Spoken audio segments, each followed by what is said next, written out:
The morning sun cast long shadows across the hills of Kigali as Dr. Amara Uwimana stepped out of her small clinic in the Gasabo district. She had been a doctor for 15 years, but today felt different.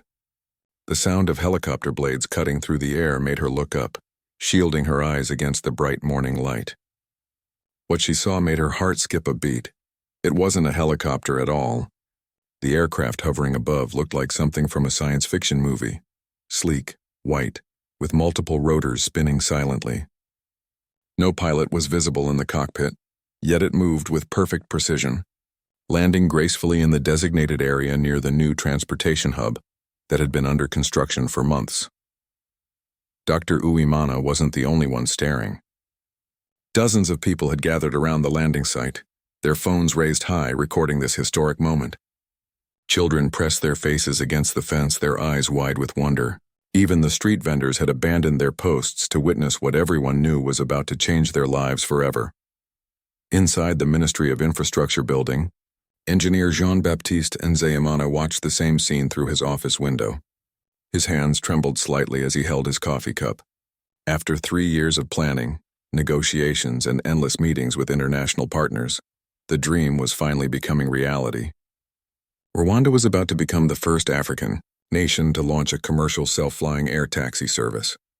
The journey to this moment had begun when President Paul Kagame announced his vision of making Rwanda a technology hub for Africa.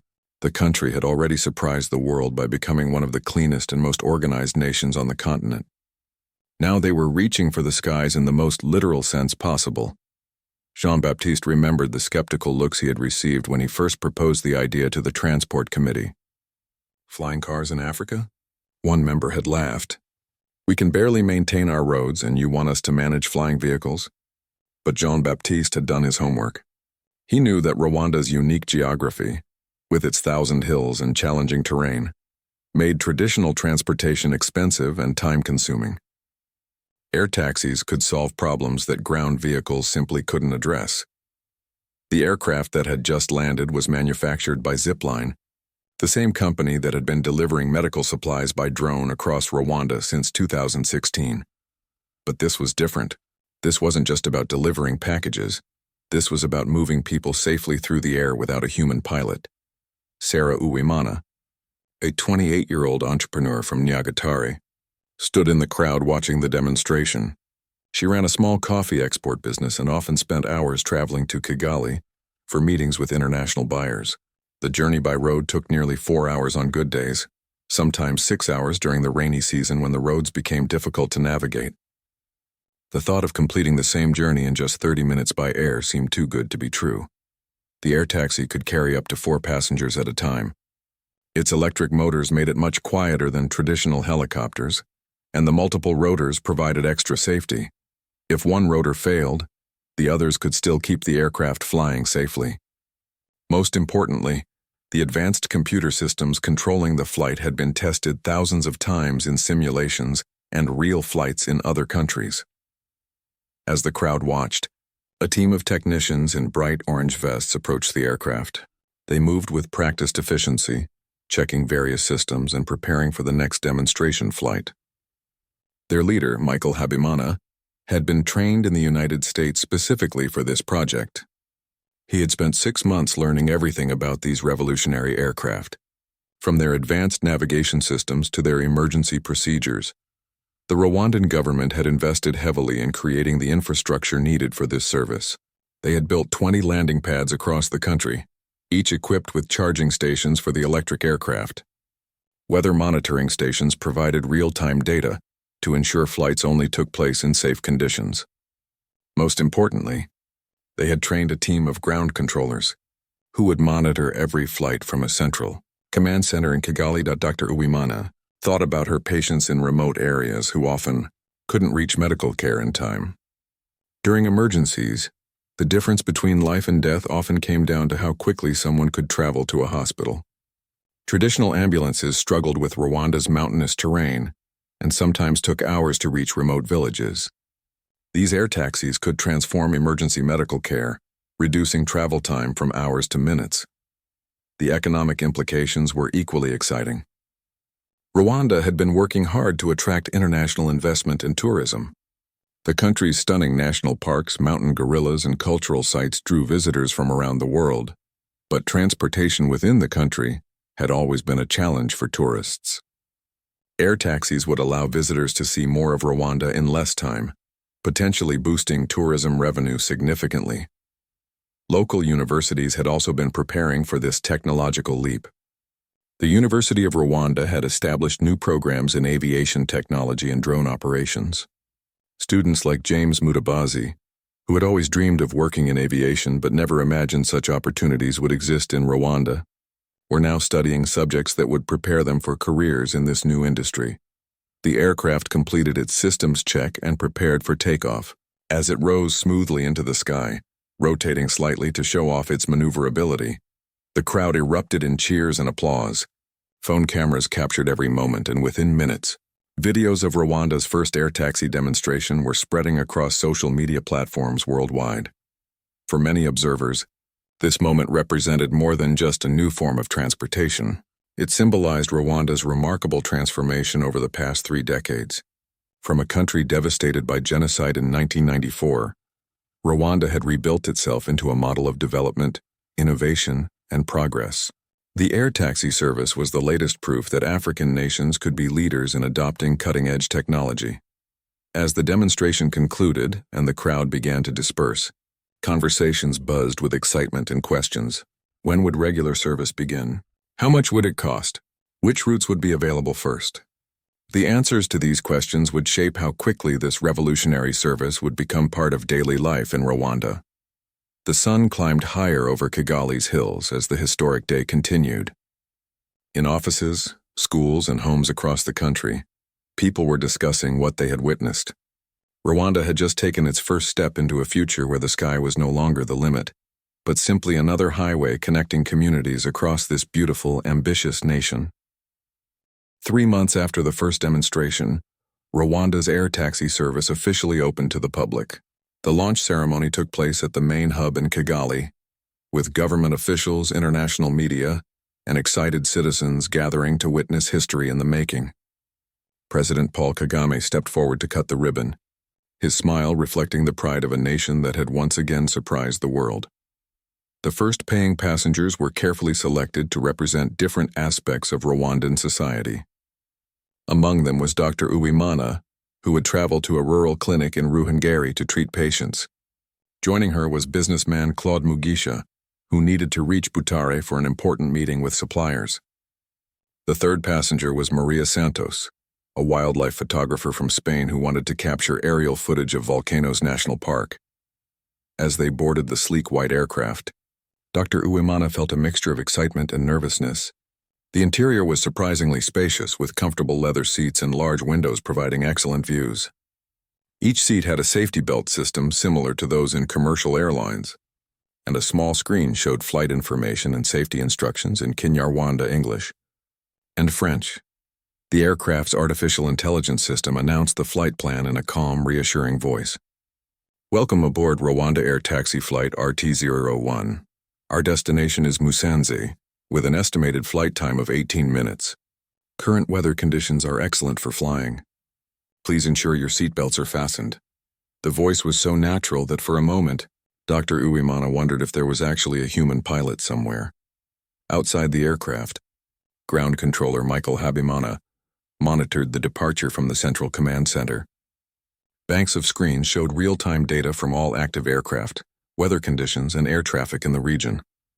The computer systems were incredibly sophisticated, but Michael and his team remained alert, ready to take control if any situation arose that required human intervention.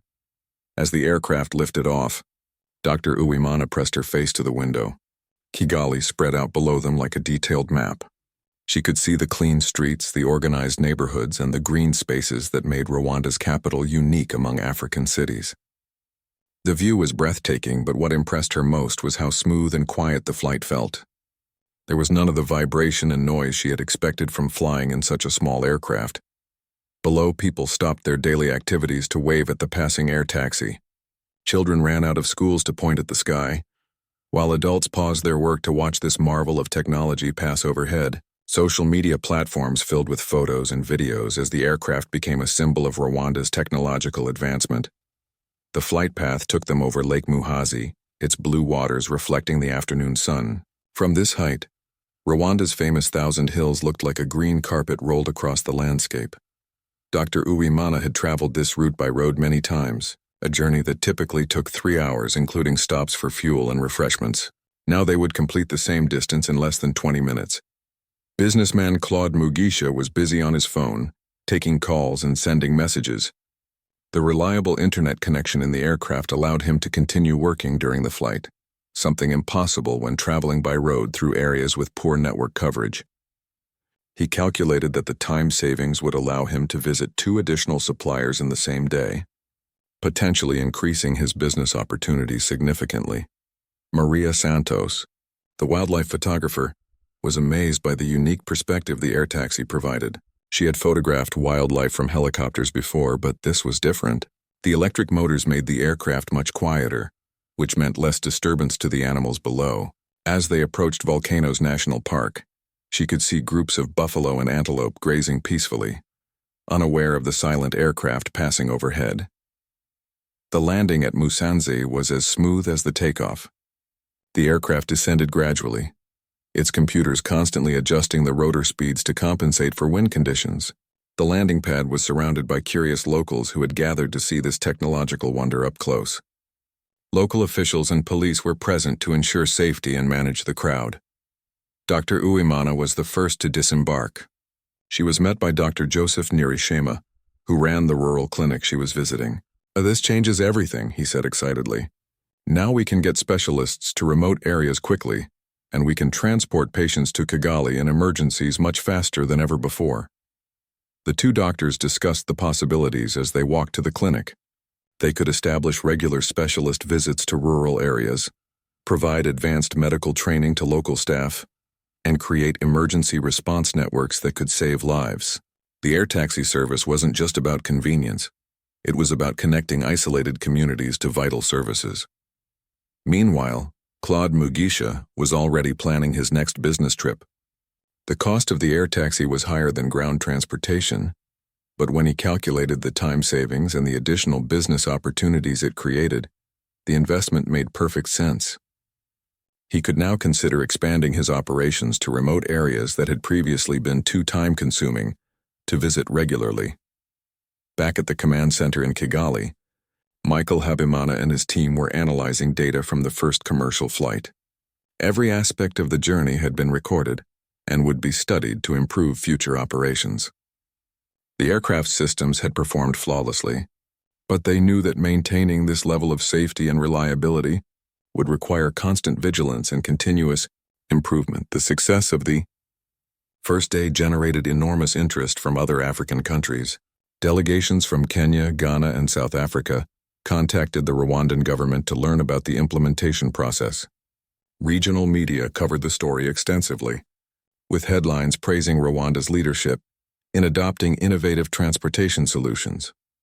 Local entrepreneur Sarah Uwimana watched the coverage from her office in Nyagatare. She had already booked a flight for the following week to attend a coffee trade conference in Kigali. For her small business, the ability to make quick trips to the capital would open new opportunities for networking and partnership development. She was particularly excited about the possibility of bringing international buyers to visit her coffee farms, knowing that the unique aerial perspective would showcase Rwanda's beautiful coffee-growing regions. The University of Rwanda announced plans to expand their aviation technology programs in response to growing demand from students. Professor Alice Nyaranbabazi, head of the engineering department, explained that they needed to train more technicians, ground controllers, and system analysts to support the expanding air taxi network. "This isn't just about transportation," she said. "We're building expertise that will position Rwanda as a leader in aviation technology across Africa." As evening approached, the air taxi returned to Kigali for its final flight of the day. The aircraft's electric battery still had plenty of charge remaining, but safety protocols required thorough inspections after each day of operations. Technicians would check every system, download flight data for analysis, and prepare the aircraft for another day of operations. The first day of commercial air taxi service had exceeded all expectations. Passengers had arrived safely and on time, the technology had performed flawlessly, and public response had been overwhelmingly positive. Most importantly, the service had demonstrated its practical value for medical care, business development, and tourism. As night fell over Kigali, the lights of the city twinkled like stars scattered across the hills. Tomorrow would bring new flights, new passengers, and new opportunities. Rwanda had successfully launched Africa's first self-flying air taxi service, and the sky was truly no longer the limit.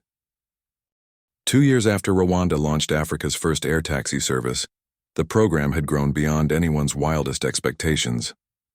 The network now included 43 landing pads across Rwanda and had begun extending into neighboring countries. President Paul Kagame stood before an audience of African leaders at the Continental Aviation Summit in Addis Ababa, sharing Rwanda's success story and announcing the next phase of expansion. The audience listened intently as President Kagame described how air taxis had transformed not just transportation, but entire communities across Rwanda. Villages that had been isolated by poor roads or difficult terrain were now connected to major cities, markets, and essential services. Young people in rural areas could access education and job opportunities that had previously been unreachable. In the Kigali Command Center, Michael Habimana monitored flights across an expanded network that now stretched into Eastern Democratic Republic of Congo and southern Uganda. The regional integration had been challenging, requiring coordination between different air traffic control systems, customs procedures, and safety regulations. However, the benefits were already becoming apparent as trade and tourism increased dramatically across the region. Dr. Uwimana had been promoted to Regional Medical Coordinator, overseeing emergency air medical services across the expanded network. She was currently aboard an air taxi flying to Goma in eastern Congo, where she would help establish medical emergency protocols for the new cross-border service. The flight path took her over Lake Kivu, its deep blue waters reflecting the morning sun as fishing boats dotted the surface below. The passenger beside her was Professor David Mukamana, an agricultural specialist who had been studying how air taxi access was changing farming practices in remote areas. His research showed that farmers could now reach markets more quickly, reducing post-harvest losses and increasing profits. More importantly, they could access agricultural extension services, veterinary care, and quality seeds that were improving crop yields across the region. Landing in Goma, Dr. Uwimana was struck by the contrast with her first air taxi flight 3 years earlier. The Congolese city now had a modern air taxi facility with charging stations, passenger waiting areas, and customs processing for international flights. Local technicians, trained by Rwandan experts, maintained the aircraft and managed ground operations with impressive efficiency. The success had attracted global attention from technology companies, investors, and governments. Amazon had announced plans to integrate air taxi services with their delivery network across East Africa. Google was developing advanced air traffic management systems specifically for the African market. Even traditional airlines were partnering with air taxi operators to provide seamless connections between international flights and domestic destinations. Student James Mutabazi, now promoted to senior flight coordinator, was leading a training program for air traffic controllers from across Africa. Representatives from Nigeria, Ghana, South Africa, and Morocco had come to Kigali to learn from Rwanda's experience. The program covered technical aspects of air taxi operations, safety protocols, emergency procedures, and regulatory frameworks. The economic transformation was remarkable. Rwanda's air taxi industry now employed over 2,000 people directly and supported thousands more jobs in related sectors. Manufacturing facilities in Kigali produced components for aircraft used across Africa. Local universities had developed specialized degree programs in aviation technology, producing graduates who were in high demand throughout the continent. Tourist guide Alice Uwimana had expanded her business into a regional tour company, offering packages across East Africa. Her clients could now visit multiple countries in a single trip, flying between destinations that would have required days of overland travel. A typical week-long tour might include gorilla trekking in Rwanda, wildlife viewing in Kenya's Masai Mara, and beach relaxation in Zanzibar, all connected by efficient air taxi flights. The environmental impact was also significant. Studies showed that air taxis were reducing carbon emissions from ground transportation, particularly for medium-distance trips between cities. The electric aircraft produced zero direct emissions, and Rwanda's power grid was increasingly powered by renewable energy sources including solar, hydroelectric, and methane from Lake Kivu. Coffee entrepreneur Sarah Uwimana had become an international success story. Her business now worked with farmers across 5 countries, with air taxi service enabling rapid quality control inspections and direct buyer visits to remote farms. She had been featured on the cover of African Business magazine as an example of how transportation innovation was creating new opportunities for entrepreneurs. The service had also transformed education. The University of Rwanda now offered distance learning programs supported by air taxi transportation, allowing professors to teach at remote campuses and bringing students to main facilities for specialized courses. Rural students could access university education without relocating permanently to cities, helping to develop skilled professionals in underserved areas. Emergency medical services had evolved into a sophisticated regional network. Dr. Agnes Mukat. 1 year after launching Africa's first air taxi service, Rwanda faced its biggest test yet. The rainy season had arrived with unusual intensity, bringing heavy storms and challenging flying conditions that would push the system to its limits. The command center in Kigali buzzed with activity as meteorologists tracked weather patterns and flight coordinators adjusted schedules in real-time. Ground controller Michael Habimana stared at the weather radar display showing a massive storm system approaching from the west. Multiple aircraft were currently in flight, and his team needed to get them safely to their destinations before conditions deteriorated further. The sophisticated weather prediction system gave them a 2-hour window before the storms would make flying impossible. Dr. Uwimana was aboard air taxi RT-047, flying from Kibuye to Kigali with a critically injured patient. 8-year-old Eric Nshimiyimana had fallen from a tree while playing and suffered serious internal injuries. The rural clinic in Kibuye lacked the surgical facilities needed for such complex trauma, and the child's condition was deteriorating rapidly. Every minute counted. The aircraft's advanced stabilization system worked constantly to maintain smooth flight as wind conditions became increasingly turbulent. Dr. Uwimana monitored Eric's vital signs while his mother, Francine, held his small hand and whispered prayers in Kinyarwanda. The child drifted in and out of consciousness, but his breathing remained stable thanks to the life support equipment installed in the medical air taxi. At King Faisal Hospital in Kigali, pediatric surgeon Dr. Agnes Mukatimana prepared for emergency surgery. She received constant updates about Eric's condition through the aircraft's communication system, allowing her to assemble the appropriate surgical team and prepare the operating room for the specific type of injuries they would be treating. This level of coordination had revolutionized emergency medical care in Rwanda. The storm clouds were building rapidly as the aircraft approached Kigali. Michael Habimana made a difficult decision. This would be the last medical flight until the weather improved. The safety of passengers and crew always took priority, even in life-threatening situations. However, Eric's aircraft was already committed to landing, and the skilled artificial intelligence pilot system navigated through increasing turbulence with remarkable precision.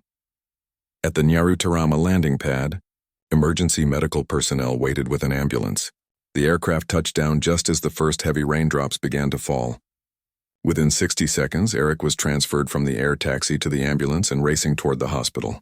The entire journey from the remote clinic to the surgical suite had taken just 45 minutes, compared to what would have been a 5-hour road journey in good weather conditions. As the storm intensified, all air taxi operations were suspended for safety reasons. This was only the third weather-related shutdown since the service began, but it demonstrated the system's commitment to safety over convenience. Passengers stranded at various locations were provided with accommodation and meal vouchers while they waited for conditions to improve. Tourist guide Alice Uwimana found herself stranded with a group of Dutch visitors at the Akagera National Park. What could have been a frustrating situation turned into an unexpected adventure, as the group decided to extend their game drive and spend the night at the park lodge. The visitors later described it as one of the highlights of their Rwanda experience, watching elephants and zebras while rain drummed on the lodge roof. The storm system passed through Rwanda overnight, leaving clear skies and calm conditions by morning. Aircraft were thoroughly inspected before resuming operations, with maintenance teams checking every system for any potential weather-related issues. The first flight of the day carried Dr. Uwimana back to Kibuye with good news about Eric's successful surgery. The child had undergone a complex 4-hour operation to repair internal bleeding and broken ribs. Dr. Mukatimana reported that Eric's quick arrival at the hospital had been crucial to saving his life. Without the air taxi service, the boy might not have survived the long journey by road, especially during severe weather conditions. This successful emergency response during challenging conditions attracted international attention to Rwanda's air taxi program. CNN sent a news team to document how the service was transforming medical emergency response in rural Africa. The story was broadcast globally and highlighted Rwanda's innovative approach to solving healthcare accessibility challenges. The media coverage brought unexpected benefits. Medical equipment manufacturers offered to donate advanced life support systems specifically designed for air taxi operations. International medical training organizations proposed partnerships to train Rwandan medical personnel in air emergency response procedures. Rwanda was becoming a center of excellence for emergency air medical services. Engineer Jean-Baptiste Nzeyimana used the positive publicity to announce plans for expanding the air taxi network to neighboring countries. The East African community had expressed interest in creating a regional air taxi service that would connect major cities across Kenya, Tanzania, Uganda, and Rwanda. This ambitious project would make East Africa the world's first region with integrated international air taxi services. The expansion plans faced several challenges. Different countries had varying aviation regulations, air traffic control systems, and safety standards.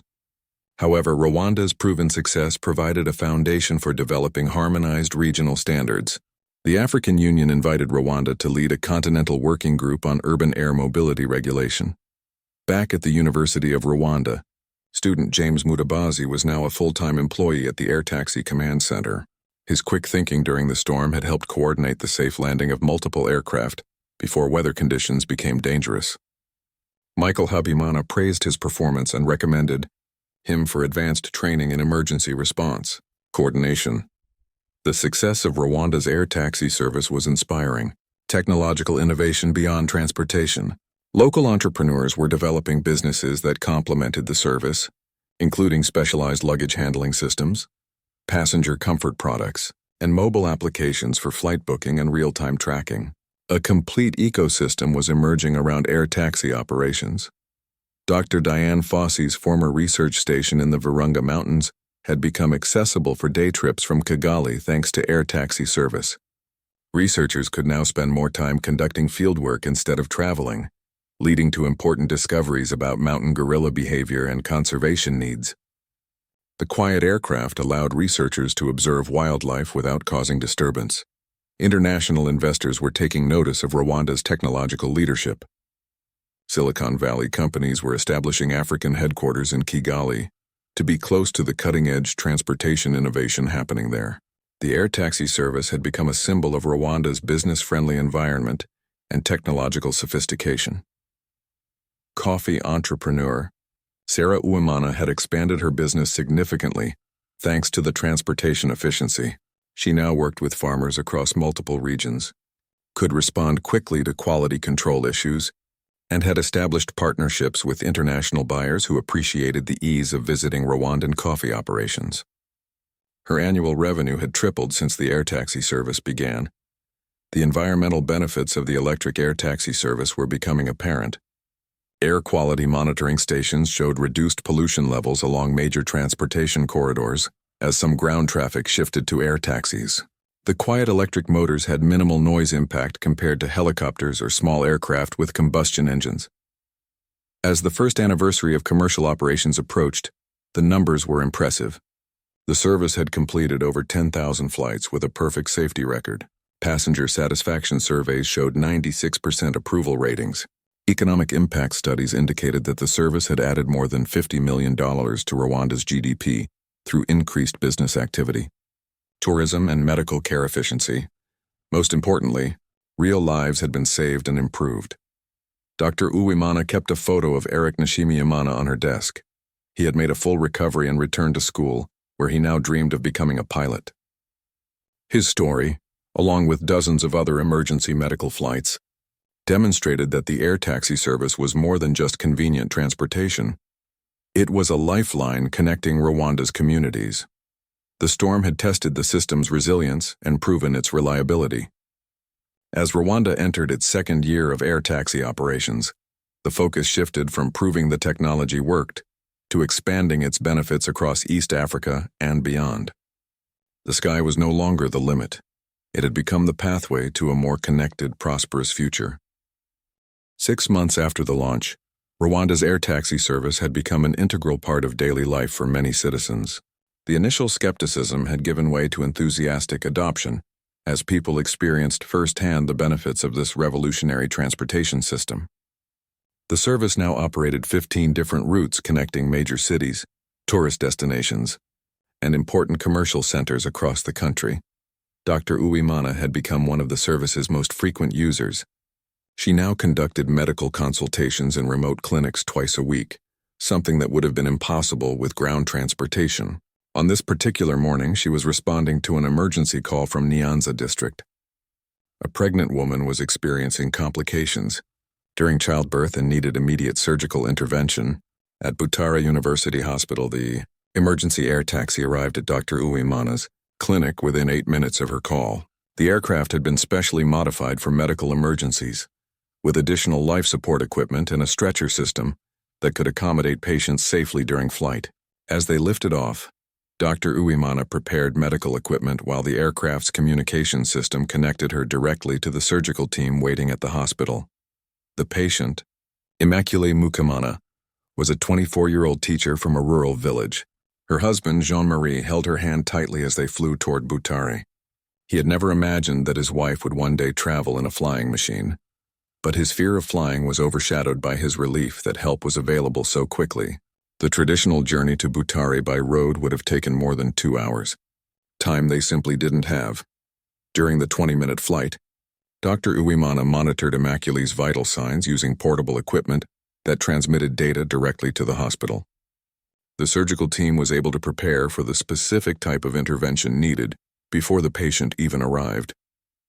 This level of coordination between emergency transport and hospital care represented a revolution in rural medical services. At Butare University Hospital, Dr. Vincent Rusatira waited in the surgical suite. He had performed hundreds of emergency procedures, but the integration of air taxi service had transformed his ability to save lives. Patients now arrived faster and in more stable condition, because medical care could begin during transport.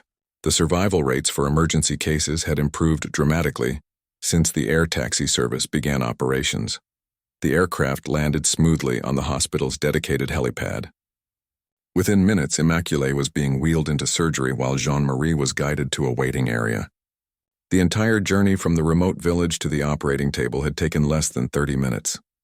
Dr. Rusatira smiled as he scrubbed for surgery, knowing that both mother and baby had an excellent chance of survival thanks to the rapid response system. Meanwhile, in Kigali's business district, entrepreneur Sarah Uwimana was preparing for a very different kind of flight.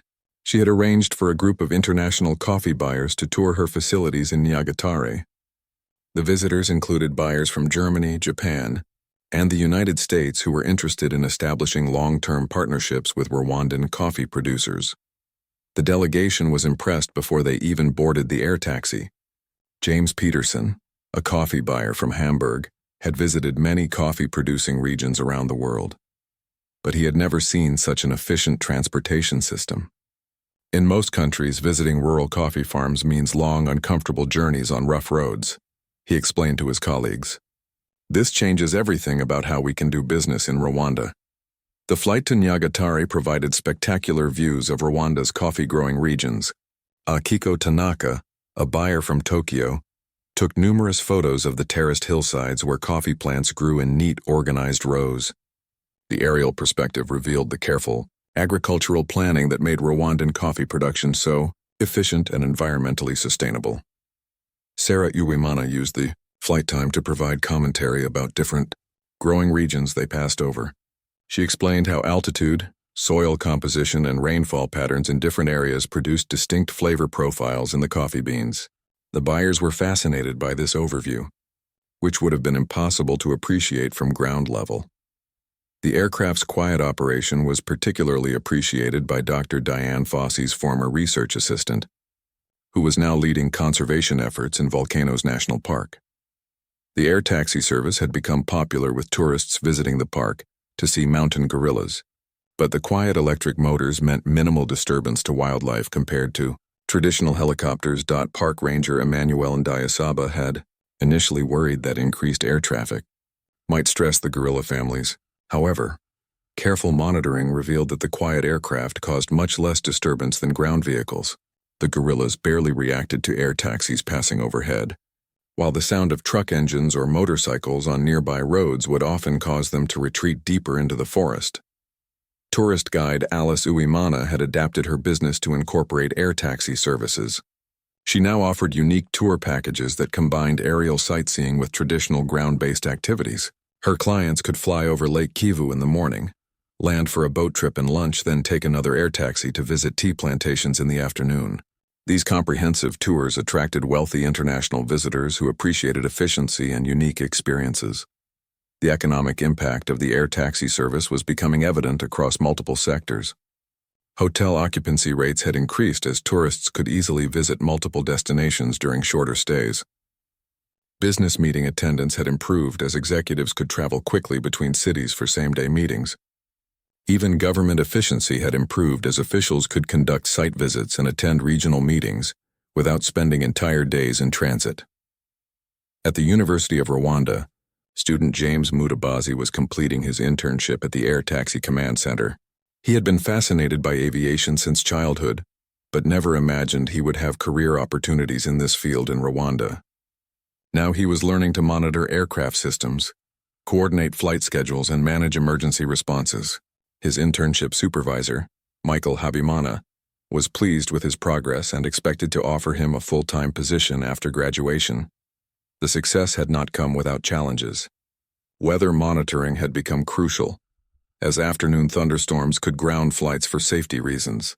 The command center had invested in advanced radar systems and employed meteorologists to provide accurate forecasts.